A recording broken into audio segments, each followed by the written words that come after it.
From the Samson Production Studios in the heart of Hazleton, Pennsylvania, it's your News 13. Brought to you by SSPTV and the Standard Speaker. With just over 40 days till voters head to the polls to cast their choices. Well, the biggest being that for the President of the United States, will they have an ID in hand, or will a judge put a hold on the law for at least this election? A state senator is hoping the answer is yes. Why he is saying no to IDs for at least this time around. Good evening and thanks so much for joining us, everyone. I'm Kristen Bazinski. Well, it's not known yet if voters will need to bring along a valid ID when they head to the polls in November. As it stands, the answer is yes, but a legal challenge to Pennsylvania's tough new law will reappear in court next week. The Supreme Court ordered a review by a Commonwealth judge. The same judge who upheld the law to begin with will once again be the one to look at it. Judge Robert Simpson will have to decide whether registered voters will have enough time to get the proper ID in time to cast their votes. And it's an important election with America choosing a president. State Senator John Yudichak hopes the judge shoots the law down. The lawmaker was in our studios today and says over 600,000 citizens, mostly senior citizens, have no ID to vote. Yudichak thinks the law is good, but it shouldn't be so rushed because there could be a lot of repercussions. Voter ID is a good idea, but we need to do it the right way. We need to make sure that no one's disenfranchised. We need to roll it out over a 2-year period of time. Most of the states that have gone to a voter ID system did it over a 24-month period. We're trying to do it in 6 months. I think that's a fool's errand. Voter ID can be an important part of protecting the integrity of our elections, but we should not, particularly our seniors, and many of them, part of the greatest generation that served in World War II, telling them that they're not going to be able to vote in a presidential election because they don't have a photo ID or their birth certificate. I'm not so sure that that's what was intended by the voter ID law. Our workers, and this is going to be a big task for them. Very hard to get folks that come out and sit there and as poll workers, folks that are making sure that we have elections and the integrity of the election is upheld. This is going to be a challenge for them. We're asking them to determine whether a college ID or a driver's license or a different free ID, and is that accurate? And are they going to be challenged in court? Is one of the political parties going to challenge that poll worker and say, you didn't do your job and you didn't make sure and verify that someone had an ID? That could be a major problem, and it could be a situation where we don't know who the next president of the United States is going to be for a month, 2 months, or so, because there may be litigation. Let's get it right. Give everybody that wants the opportunity to vote, that legally has the right to vote, give them that opportunity to vote. Yudichak does believe the ID law could be implemented in time for the 2013 election, which would give voters more time to get a valid ID. He also said the state needs to make it easier for folks to get a proper ID. He would love to offer the service out of his own offices, but so far that's not allowed. And he also believes PennDOT should conduct mobile services, especially for senior citizens. A final decision to the voter ID law is expected by October 2nd. The American Civil Liberties Union is one group against the requirement of having IDs to vote. One person who is hoping as many voters as possible can cast their choice in November is State Representative Tara Toohill. She is seeking re-election and invited her supporters to a picnic fundraiser Thursday night. Even though the air was chilly, the atmosphere was warm as many Toohill supporters were enjoying food, having fun, and enjoying each other's company while learning more about the views of their state lawmaker.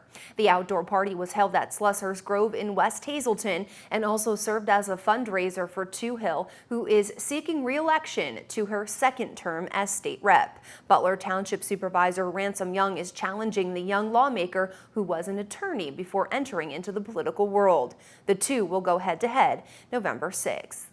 Freeland police rounded up thousands of dollars owed to the borough by individuals who got in trouble with the law and never paid up. Police tell us they went on a warrant sweep Thursday and collected almost $3,000 in unpaid fines from 16 people. All of the warrants were issued out of Judge Jerry Feisner's office. Freeland police also tell us that they are investigating a break-in that happened at 632 Walnut Street in the borough back on Tuesday. Now, the place is actually in is abandoned, according to police, but the hot water heater was ripped out of the house. If you know anything about this burglary, call police at 636-0111 or dial 911. In nearby Foster Township, someone got into a Sandy Valley Road home last weekend and got away with jewelry and cash.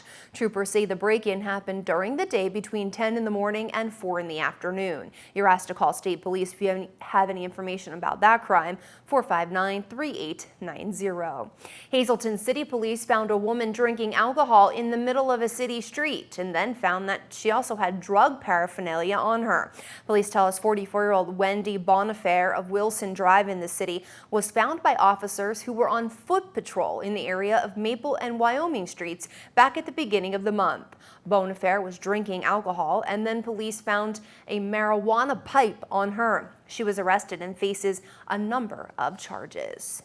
And still to come on News 13 tonight, Fred and Ron are teamed up for local sports. It's Football Friday. Fred previews the Cougars game and a rundown of other matchups close to home. And get ready to eat, and have some fun at the Bloomsburg Fair. After a year of no fair because of Mother Nature's fury, the fall favorite is back, and we're told better than ever. If you plan on heading to Bloom, we have your fair forecast ahead. SSPTV Sports on News 13 with Fred Barletta Jr. and Ron Marchetti.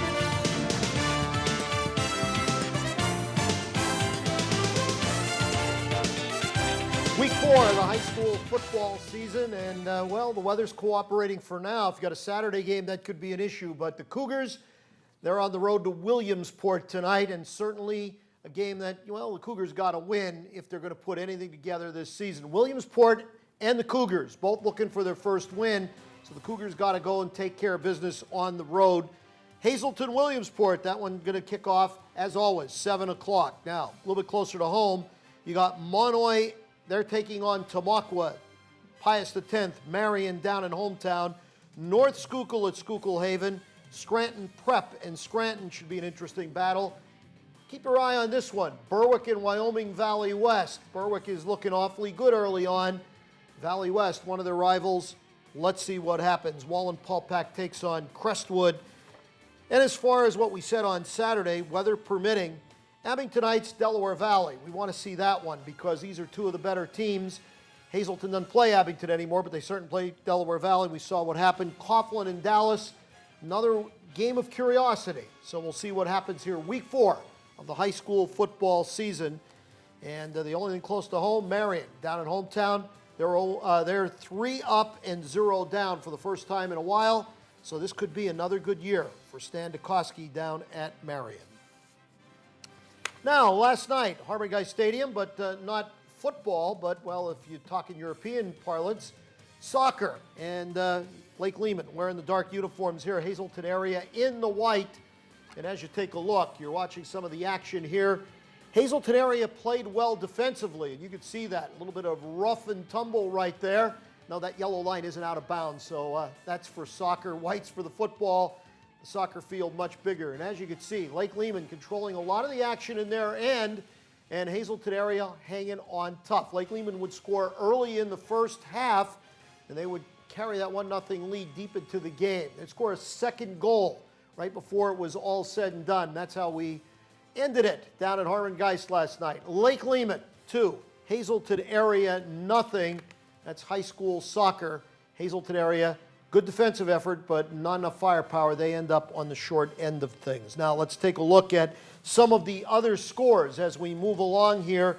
Let's go to volleyball. Crestwood, straight set winners over MMI, 3-0. Same for Marion and Millersburg. Now, Pottsville, 3-0 winners over Monoy, so I guess that was it. Shutout City last night on the volleyball court.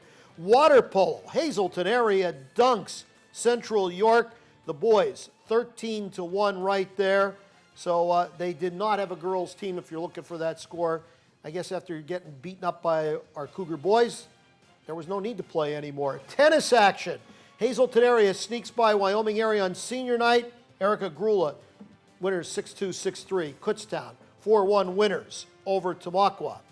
Now let's go to girls soccer. Battle of the backyard rivals here. Hazleton, 8-3 winners over MMI. Before you said, hey, it's MMI. Come on, give me a break. Remember, earlier this week, MMI girls knocked off Hazleton girls on the volleyball court, so don't say no. Myers, 7-0 winner over MMI in soccer as well. That's boys soccer, where that score is up on the board. Now, moving right along, let's talk schedules tonight. Lackawanna Trail taking on Hazleton Area and Harmon Geist. Williamsport, Hazleton Area and boys soccer, just the opposite of the football. Girls soccer, Hazleton Area at Lake Lehman under the lights. Tennis, Hazleton at Dallas. Volleyball, there you see where it goes. MMI at Nanticoke. Hazleton is in the Beast of the East in water polo. There's the American League. You could take a look. Oakland and the Yankees, Toronto and Tampa Bay. Cleveland, Kansas City, Phil's hosting the Braves, Miami and the Mets. Pittsburgh and Houston. Last night, the New York Football Giants, minus a lot of their key players, put a hurt on Carolina, 36-7. There's our schedules for the rest of the weekend. Nate Eachus' club is playing the Rams. The Eagles are out in Arizona. Steelers and Raiders, and the New York Jet Jets at Miami. Have a good weekend, everybody. Hey, you know, you might want to start thinking about heating your home this winter. You could do it for less with American Premium Coal Sales. They offer locally mined quality anthracite at a very, very fair price. It's available for pickup or delivery. And you know, if you order 6 tons or more, you'll qualify for a $10 per ton discount. Now, want more information? You got to contact American Premium Coal Sales. There's the number. It's even toll-free if you're outside of the area. And they're there Monday through Friday, 7 to 4. There's their Saturday hours. Boy, can you beat good old-fashioned anthracite coal to heat your home.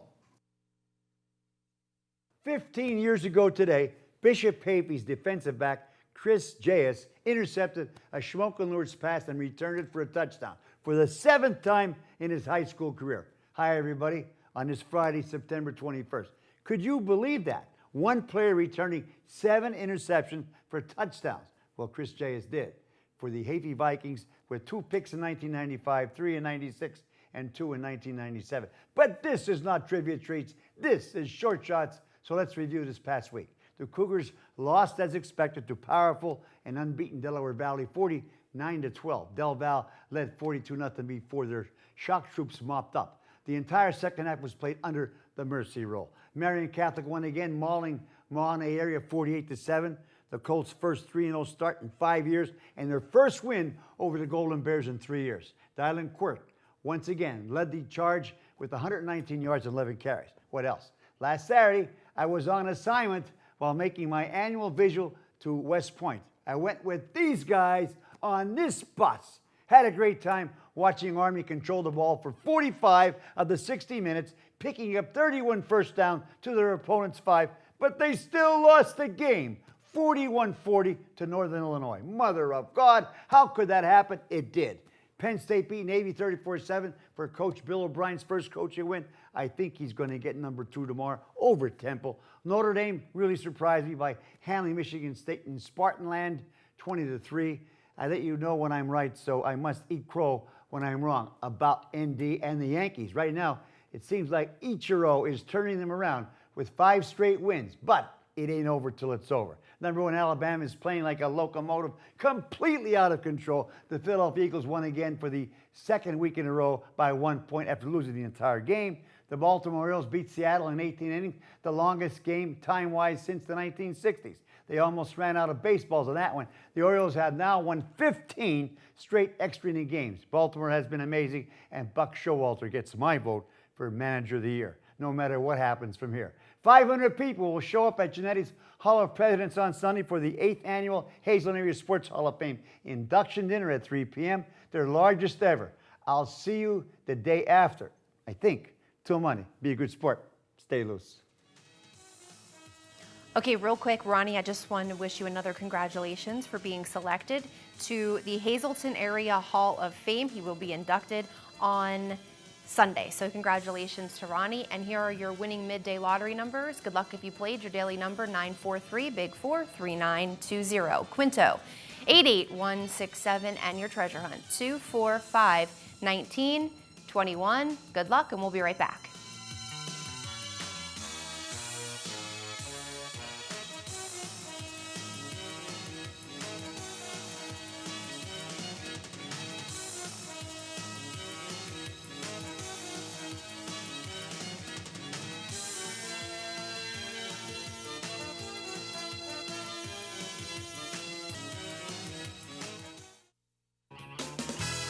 Good evening, everyone, and here's tonight's social news. First tonight, happy 9th birthday to the future of SSPTV, Alyssa Mazurkevich. She rocks the mic and makes guest appearances on The Girls. Happy birthday, love from Mom, Dad, Mason, family, friends, and everyone here at SSPTV. Also tonight, happy birthday to Bobby Meso. This wish comes with love from your family and friends. Tonight's Talk of the Town report, Christ Lutheran Church will be holding Apple Fest October 13th and 14th. They will be featuring crafts, quilt raffle, tricky trays, flea markets, antique sale, and of course, plenty of delicious apple goods. Be sure to stop by Christ Lutheran Church located in Cunningham. And finally, a sports memorabilia auction will be held Wednesday, October 3rd at 7 p.m. at Diamond United Methodist Church in Hazleton. Items include cards, photos, books, baseballs, gift certificates, and much more. A $2 donation includes refreshments. The event is sponsored by the Hazleton Enlarged Ministry to benefit the Children's Playground. For more information, please call 570-454-4661. That's tonight's Talk of the Town. News 13 would like to send sincere condolences to the family and friends of Gregory M. Bryan of Dover. Memorial service will be held Monday at 7 p.m. at the Community Bible Church.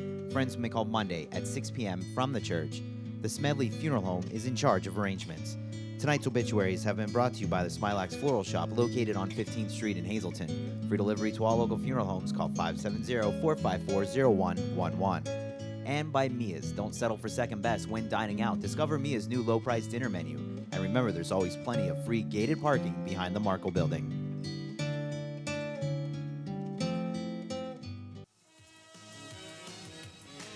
The fair is back in bloom. A year of cleanup after the flood, and now it's time for fans of the gigantic fair to eat their way around the grounds, jump on rides, and check out some prize-winning pets. But will the weather be fair for the fair's opening weekend?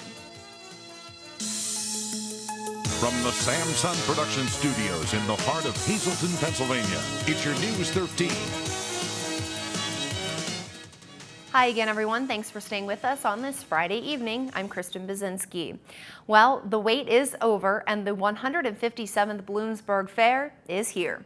Tonight marks preview night, and then tomorrow it's full steam ahead for the 7 days of fun.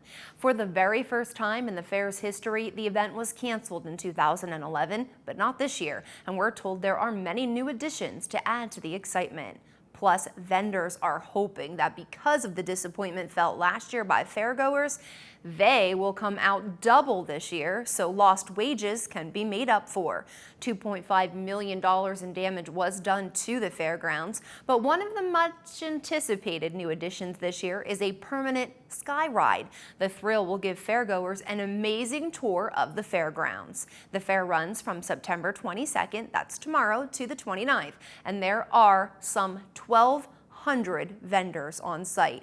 Admission for this year's fair did increase from $5 to $8, and one of those dollars will go towards an emergency fund that has been set up to help out in the future, if needed, should a disaster like the flooding ever happen again. And speaking of weather, is the forecast looking fair for the first weekend of fair? Let's start with Saturday's fair forecast. We'll see mostly cloudy skies with a chance of thunderstorms and high up to 76 degrees. That should be a high. Sorry about that, folks. High of 76 degrees with a chance of thunderstorms. So it's not looking too great for opening day. And Saturday night, it's not looking too great either. 48 will be our low with mostly cloudy skies and a chance of thunderstorms and rain showers. But Sunday is looking like the better of the 2 days to head to Columbia County to enjoy the Bloom festivities. We'll see mostly sunny skies on your Sunday with the high of 67 degrees and a low of 41. We flip-flop those. We apologize. It's not going to be a high of 41. It'll be a high of 67. It's a little chilly, but no rain in sight for your Sunday. So we got through Saturday and then Sunday, and it looks like the fair will be very nice. And if you have plans close to home, it looks like many areas will be seeing the rain fall on Saturday as we start first in Schuylkill County. Mostly cloudy skies, low down to 54 degrees with a chance of showers, a possibility for tonight.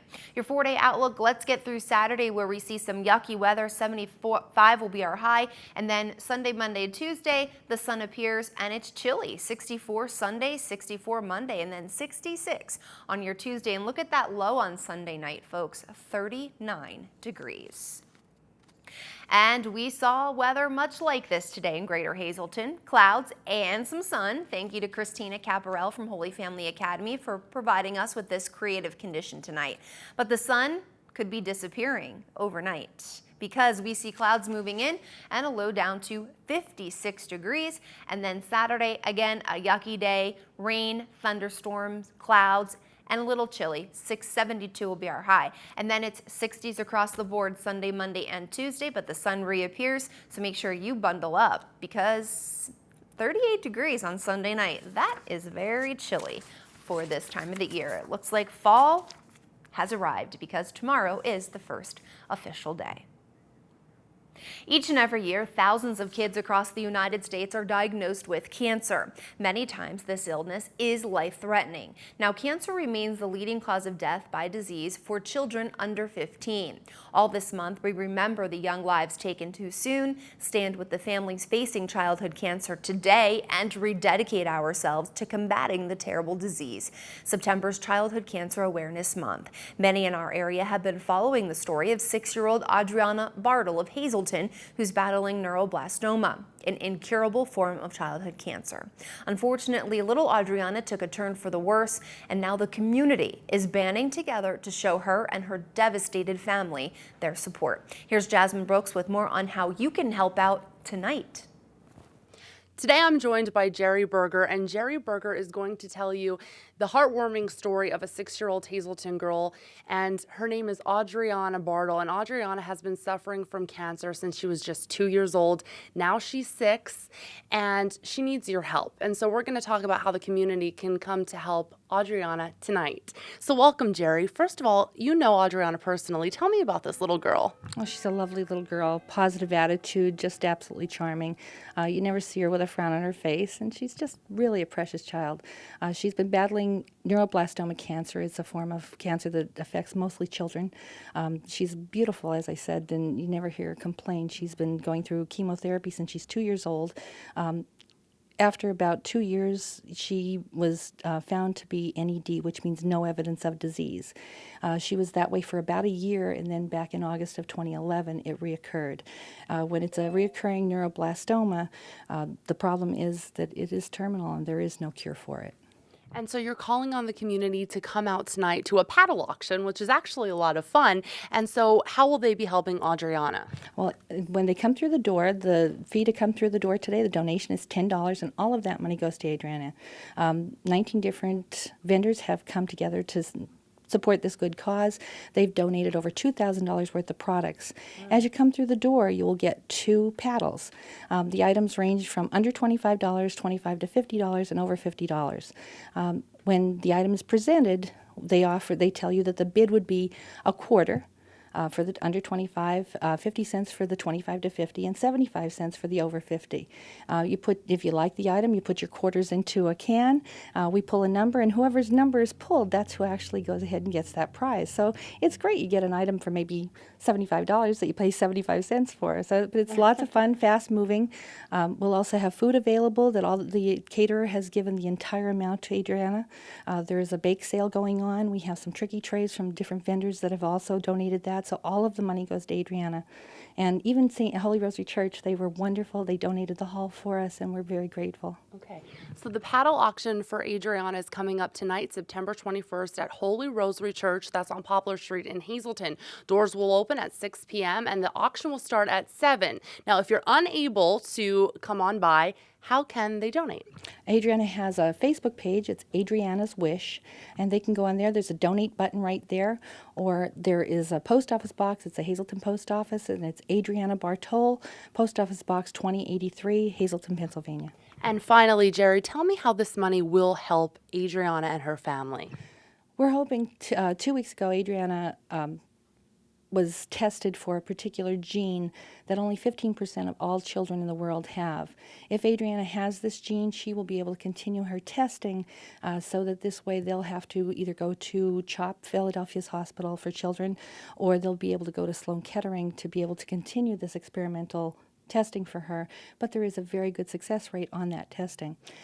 If she's unsuccessful for that, what we're actually going to use the money for is Adriana's bucket list. Oh, that's awesome. Okay. So once again, it's at Holy Rosary Church. That's on Poplar Street in Hazleton. It's a paddle auction for 6-year-old Adriana Bartle. She's suffering from cancer at just 6 years old. She needs your help. So stop by tonight. Doors open at 6 p.m. and the auction will start at 7.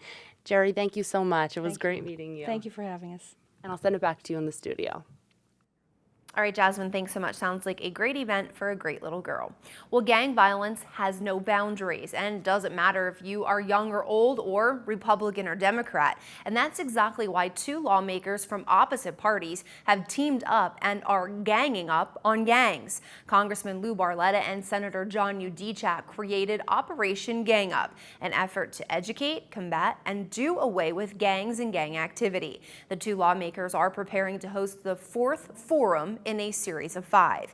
Now, each forum has been hosted in a different area and has focused on a different aspect on the war against gangs. Senator John Udechak talks with us about this upcoming gang forum set for September 27th.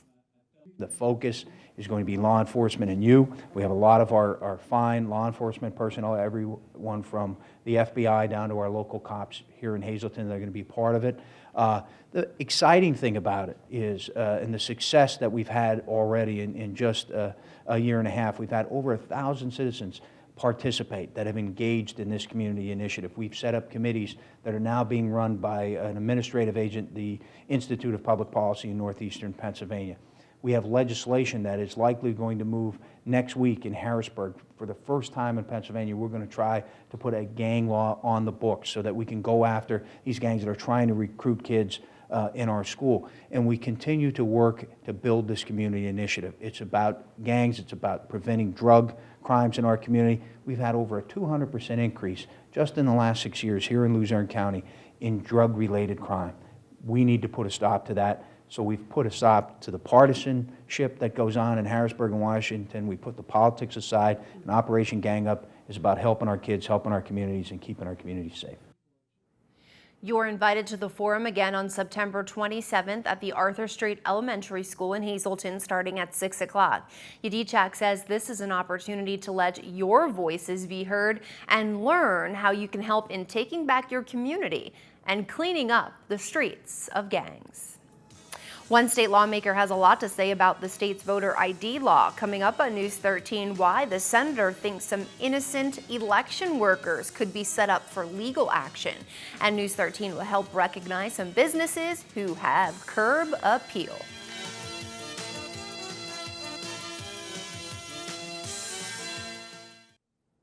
Well, as of right now, it's not really known yet if voters will need to bring along a valid ID when they head to the polls in November.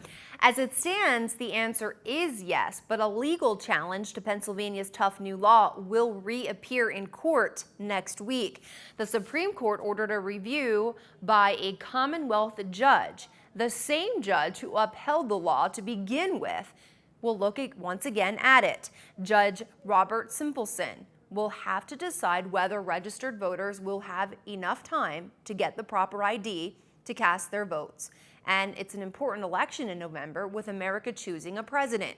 State Senator John Udechak hopes the judge shoots down the law. The lawmaker was in our studios today and says over 600,000 citizens, mostly senior citizens, have no ID to vote. Udechak thinks the law is good, but it shouldn't be so rushed because there could be a lot of repercussions. Voter ID is a good idea, but we need to do it the right way. We need to make sure that no one's disenfranchised. We need to roll it out over a 2-year period of time. Most of the states that have gone to a voter ID system did it over a 24-month period. We're trying to do it in 6 months. I think that's a fool's errand.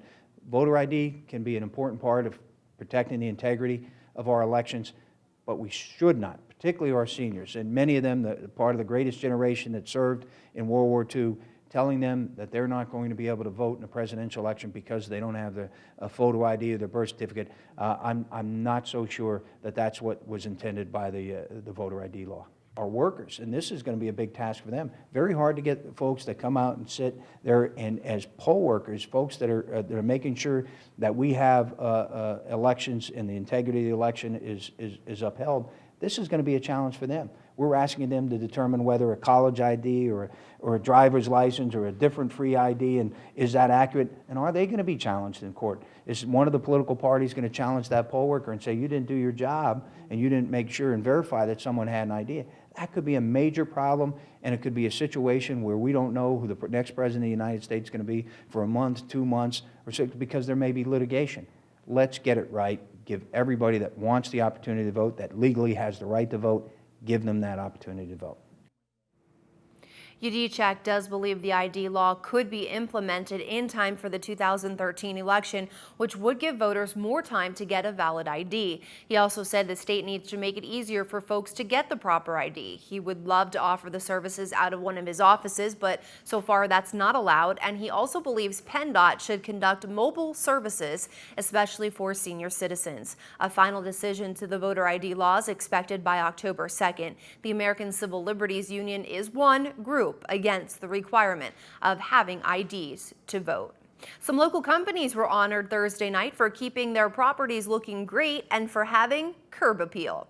And apparently, appropriately, I should say, named Curb Appeal Awards, Can-Do presented 7 businesses, all located in one of Can-Do's industrial parks, with the prestigious recognition at a party thrown in their honor at Residence Inn by Marriott. Curb Appeal Awards are for tenants who go above and beyond. It's something that Can-Do has been doing for the past 5 years, since 2008, to try to recognize those industries within any of our developments, whether it be Humboldt Industrial Park or McAdoo or Can-Do Corporate Center, Valmont Park, who take exceptional pride in their property and really take care of it. And we think that's important, not just for the industry, but for the employees who work there, so they take pride in the place they work and so on. It's also good for the community to have a park that looks very well kept. The awards were presented to Arc Electric, Northeast PA Manufacturers and Employers Association, Walco's Landscaping, Eddie's Lawn and Landscaping, Noss Landscaping, and Tootsie Roll, along with Reading Blue Mountain and Northern Railroad Company. Congratulations to all of the winners. Some youngsters are getting ready to race for education, how you can help them lace up their running shoes. But first, they were kicking it on the soccer field Thursday night. Some highlights with Freddie B next. Finally tonight on News 13, parents of local school students took a few hours out of their busy schedules on this Friday to fold, lick, stamp, and mail. Sounds crazy, but it was all for a great cause to benefit their children. We caught up with the parents of Valley Elementary School students at the Cunningham Borough building, where it was mailing day. They were preparing for the school's biggest fundraiser, Race for Education. We just want to thank all the parents who have put, hard work into it, getting names and addresses, and also all the people in the community who sponsor us and sponsor the kids to walk for Race for Education, because it raises a lot of good money for our PTA. The kids take a lot of nice field trips, we sponsor a lot of programs, and all the funding helps. Most of it goes to the children, actually. It goes to scholastic books for the kids. It goes for the PA system. It goes for field trips, which the kids all enjoy. And some of the teachers actually benefit from it for their programs that they do during school. All of the students were asked to provide addresses of family members, friends, neighbors to send forms to, and then hopefully in return, those who receive a mailer will donate a few dollars. Last year, thousands of dollars was raised for field trips, special assemblies, and other activities throughout the school year. If you'd like to make a donation, just mail a check to the school, payable to the Valley Elementary School PTA. We wish the school very much luck in this year's Race for Education, along with other district schools who participate in that same fundraiser. That'll do it for us tonight. Thank you for making us a part of your day and a part of your week. You can catch this newscast again with a rebroadcast throughout tonight, or simply go to News 13's website, SSPTV.com. That's where you're going to find everything Greater Hazleton, Schuylkill County, and beyond. It's all just a click away. On behalf of your News 13 team, be safe. We'll see you back here on Monday. Have a great weekend. Good night.